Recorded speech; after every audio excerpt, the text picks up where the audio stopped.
Harmony. Written by His Royal Highness the Prince of Wales, with Tony Juniper and Ian Skelly, and read by His Royal Highness the Prince of Wales. Chapter 1. Harmony. Finds tongues in trees, books in the running brooks, sermons in stones, and good in everything. William Shakespeare.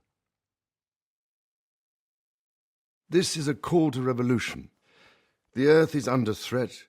It cannot cope with all that we demand of it. It is losing its balance, and we humans are causing this to happen. Revolution is a strong word, and I use it deliberately.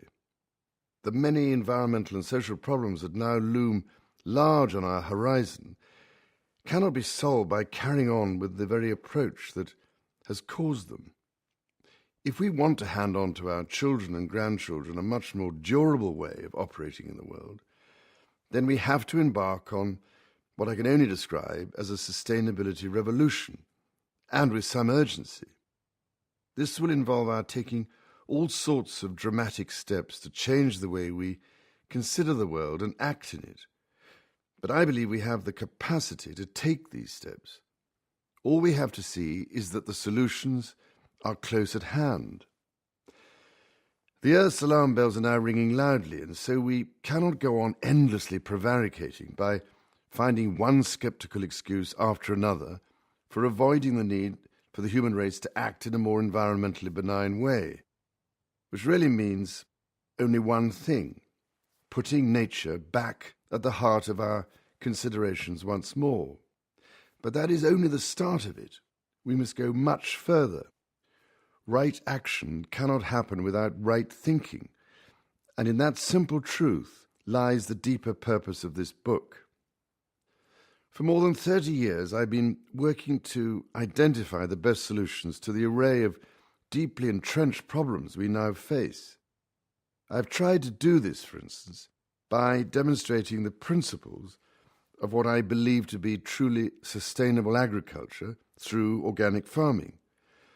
I've tried to demonstrate the principles of sustainable urbanism, which can add social and environmental value to towns and cityscapes through mixed-use development, by placing the pedestrian at the centre of the design process, by emphasising local identity and character, and by the use of ecological building techniques.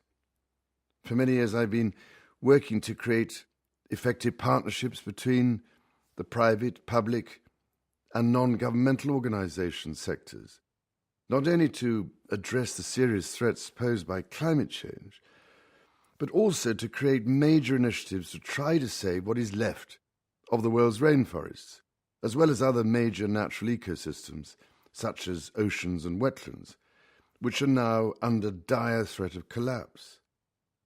I've also tried for 25 years to encourage social and environmentally responsible business, to suggest a more balanced approach to certain aspects of medicine and healthcare, more rounded ways of educating our children, and a more benign, holistic approach to science and technology. The trouble is that in all these areas I've been challenging the accepted wisdom, the current orthodoxy, and conventional way of thinking, much of it stemming from the 1960s, but with its origins going back over 200 years. Perhaps I should not have been surprised that so many people failed to fathom what I was doing. So many appeared to think, or were told, that I was merely leaping from one subject to another, from architecture one minute to agriculture the next, as if I spent a morning saving the rainforest, then in the afternoon jumping to help young people start new businesses. What I've actually been trying to demonstrate is that all of these subjects are completely interrelated, and that we have to look at the whole picture to understand the problems we face. For not only does it concern the way we treat the world around us, it is also to do with how we view ourselves. In all my efforts, I have tried to make it clear that all these subjects suffer the same problems because they have become detached from important basic principles, the principles that produce the active state of balance, which is just as vital to the health of the natural world as it is for human society.